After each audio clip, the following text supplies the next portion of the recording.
buli mugagga gw'osomako abayindi bannayuganda abangereza bagamba ekigambo kiri kimu lyaka sente katono nnyo nenga kali continuous wano situkiina tekiriwo obuyaye buli wano oleesa ensonga eyo nkulu nnyo kankuwa example eno abantu oli n'atamanya nti n'enkyo ojja kukomawo nga weetaaga ekintu omuwe bizinesi. Ffe tukolera mu industry area tulina ekizimbe kye tuliko kya muyindi si kyaffe katwali tugenda okupatitioninga ekizimbe ekyo ne tufuna quotation 3 omuchina nga tugamba million 3.8 okukola partitioning kola mu engeri y'ebisenge abatulaba kwenti partitioning kwe partitioninga ne plywood obulungi ennyo omuchina natugamba million 3.8 omuyindi ndo zatugamba million 3.4 muna Uganda million 2.7 2.9 around that kane ngamba sister wange kubanga omu director mu company zetu running nangamba sente zo tuziwa mu Uganda tuwabe ku Jinja Road police kubata byebakola magezi ge yakwera otanabana kutandika nangamba ekiragule box ya panado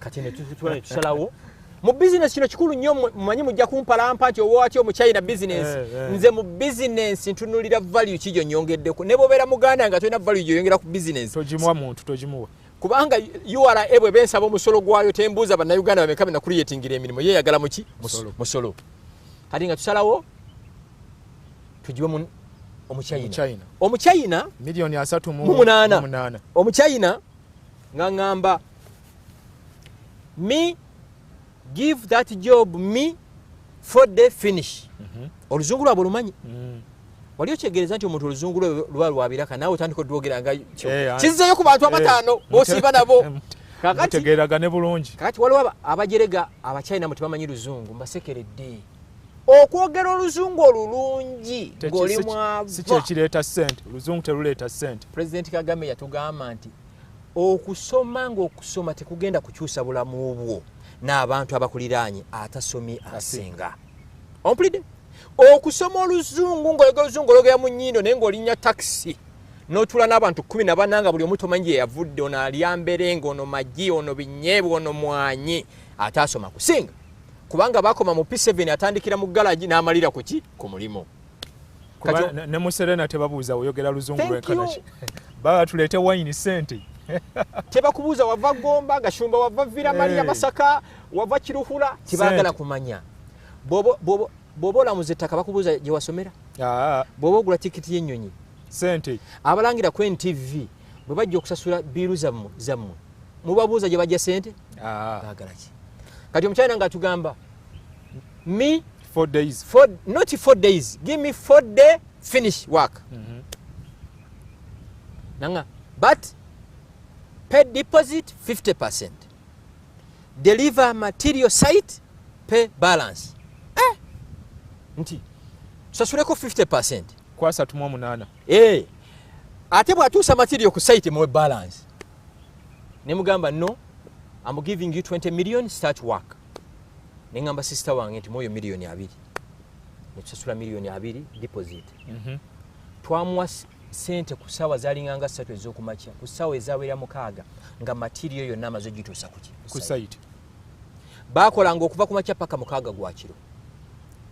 Ye yamatuukiriza ennaku ennya. Munaku 2 n'ekitundu.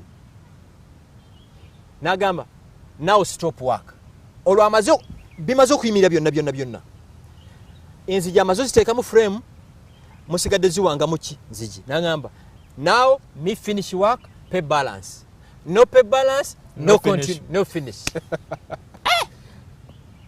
kati yali amundaze mu China nga akola ku embassy ya China ne mukubira ne ngambo manyi gambo musajja wa malizo omulimu njamu wa sente kati oli mukwano gwange embassy ya China namukubira ono nagamba okay me receive call order me to finish work that you pay akasajja ne kateeka mu eki enzigi munaku yangamba nnya munaku 3 nampa ebisumuzo nangamba me finish work pay balance me give guarantee 2 year problem door window call me free charge ngamba Veronica leta milioni 18 zisasula omusajja ngazula omusajja nga kampita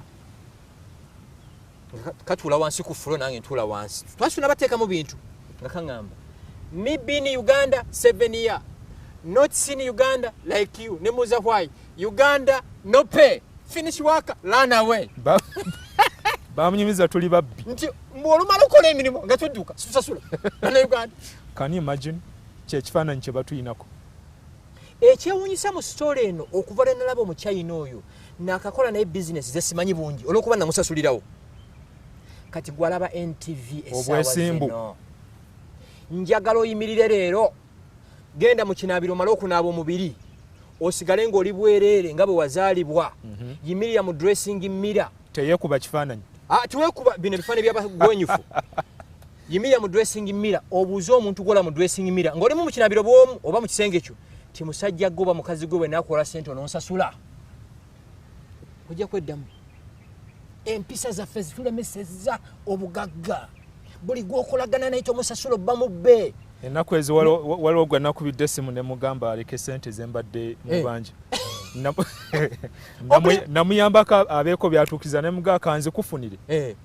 Ekikoleyo ofiisi buyo bw'eneezikuwa. Gwe ojja kuzimba. Kati takyakwata. Tugenda mu myezi namugaye tofaayo bireka.